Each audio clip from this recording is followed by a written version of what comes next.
Hello everyone, welcome back to my channel again. Moody লাইফে তোমাদের সবাইকে স্বাগত।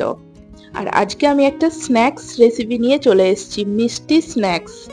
তো এটা দেখে বুঝতেই পারছো, এটা হচ্ছে ঠেকুয়া। এটা একেবারেই ছট পূজা স্পেশাল রেসিপি। তো তোমরা সবাই জানো, আর কেউ না কেউ নিশ্চয়ই কয়েকবার খেয়েছো। তবে আমার খুব ভালো লাগে বলে আমি সারা বছরেই মাঝে মাঝে তৈরি করে রাখি বাড়িতে। আর আমি একটু অন্যভাবেই করি, এতে অনেক বেশি খাস্তা আর অনেক বেশি টেস্টি হয়। তো তোমাদের দেখিয়ে দিই কি কি লাগছে। আমি এখানে আটা নিয়েছি, সুজি নিয়েছি, কাজু কিশমিশ, নারকোল কুড়ো, আর এখানে নিয়েছি ছোট এলাচ আর মৌরি গুঁড়ো। এই যে বাটির মধ্যে দেখতেই পাচ্ছ, আমি একটু ক্রাশ করে নিয়েছি। আর নিয়েছি চিনি, আর নেব গুড়। চিনি গুড় আমি এই দুটোই দেব। এরপর তোমাদের যেরকম মিষ্টি পছন্দ, যদি হালকা মিষ্টি পছন্দ থাকে তাহলে তোমরা গুড়টা স্কিপ করতেও পারো। অনেকে শুধু চিনি দিয়েও এটা তৈরি করে।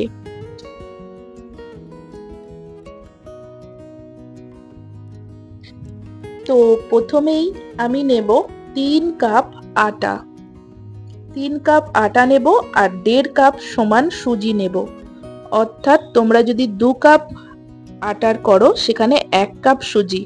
আমি যেহেতু 3 কাপ এখানে আটা নিয়েছি, তাই এখানে 1.5 কাপ মতো সুজি নিয়েছি। আর এতে 1 কাপ মতো নারকোল কুড়ো আছে। তোমরা চাইলে নারকোল কুচি কুচি করেও এর মধ্যে দিতে পারো, ছোট্ট ছোট্ট টুকরো স্লাইস করে অনায়াসে দিতে পারো এর মধ্যে। এরপর দেব ছোট এলাচ আর মৌরি গুঁড়ো। এই যে তোমাদের দেখিয়েই দিয়েছি, আগে আমি ক্র্যাশ করে রেখেছিলাম একটু। তো এটা পুরোটা আমি দিয়ে দেবো। এটা প্রায় 1.5 চামচ মতো আছে। আমার এই দুটোর ফ্লেভারই খুব ভালো লাগে তাই দিলাম। সাথে একটু নুন দিলাম, খুব বেশি না, 1/2 চামচ মতো নুন। আর এই যে কাজু বাদাম একটু ভেঙে নিলেই ভালো হয় আমার মনে হয়। এরপর চিনি অ্যাড করলাম। এরপর গুড়। গুড় আমি এখানে 3 চামচ মতো দেব, কেন কি আটার সাথে গুড়টা খুব ভালো একটা ফ্লেভার আনে আর টেস্টিও হয়।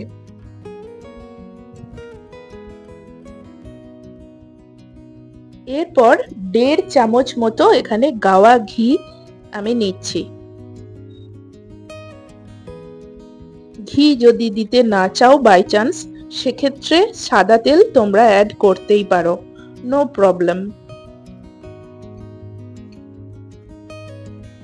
এরপর এটাকে আমি ভালো করে মিশিয়ে নেব, খুব সুন্দর করে মিশিয়ে নেব, ময়ামটা যাতে সুন্দরভাবে মিশে যায়।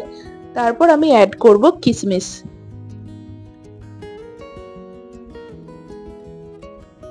কিশমিশ এখানে আমি 1/2 কাপ মতো নিয়েছি। 1/2 কাপ মতো কিশমিশ নিলেই চলে, বেশি দিতে চাইলে বেশি দিতেই পারো, সেটা তোমাদের পছন্দ মতো।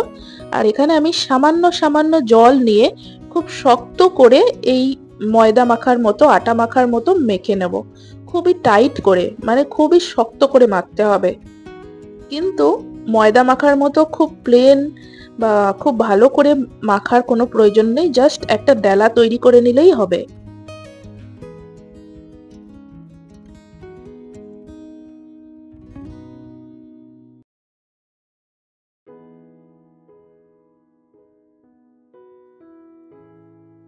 তো আমি এটা রেডি করে নিয়েছি। ঠিক এই রকম একটা ডেলা তোমরা বানিয়ে নেবে পুরোটা মেখে। এরপর আমি এর থেকে একটু একটু করে লেচি কাটবো, কেটে আমি নিজের পছন্দ মতো শেপ দেবো এটাকে।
বাড়িতে চামচ কিংবা টুথপিকের সাহায্যে যে কোনো কাঠি পরিষ্কার বা রান্নাঘরে অনেক রকম সরঞ্জাম আমাদের থাকে, তো সেগুলো দিয়ে সুন্দর করে ডিজাইন তোমরা করতে পারো তোমাদের পছন্দ মতো।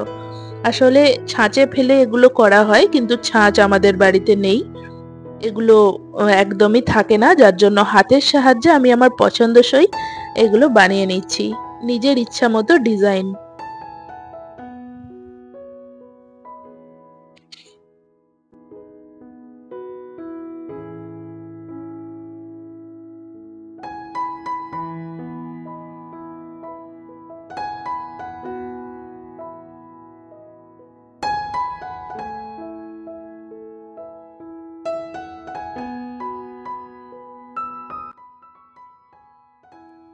এই দেখো আমার রেডি হয়ে গেছে এগুলো শেপ দেওয়া।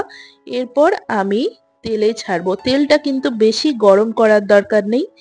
কড়াতে তেল দেওয়ার পর 5 মিনিট একদম লো হিটে তেলটা যতটা গরম হবে ঠিক তার মধ্যেই এই ঠেকুয়াগুলো ছাড়তে হবে।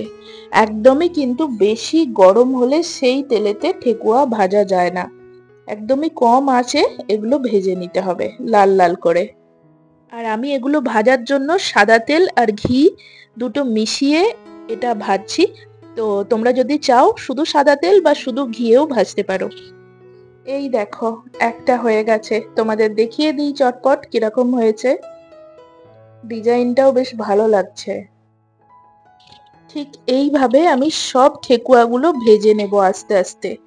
আর অবশ্যই তোমরা এইভাবে অনায়াসে খুব সহজে বাড়িতে ঠেকুয়া বানিয়ে নিতে পারো পছন্দ মতো জিনিস দিয়ে।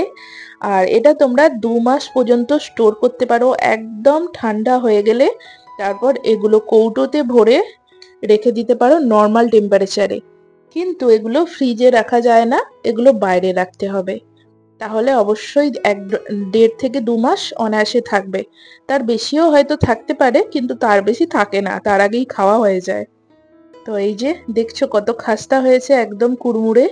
তো অবশ্যই তোমরা বাড়িতে এটা বানাও, বানিয়ে খাও সবাই। আর অবশ্যই কমেন্টে লিখে জানাও তোমাদের কিরকম লাগলো।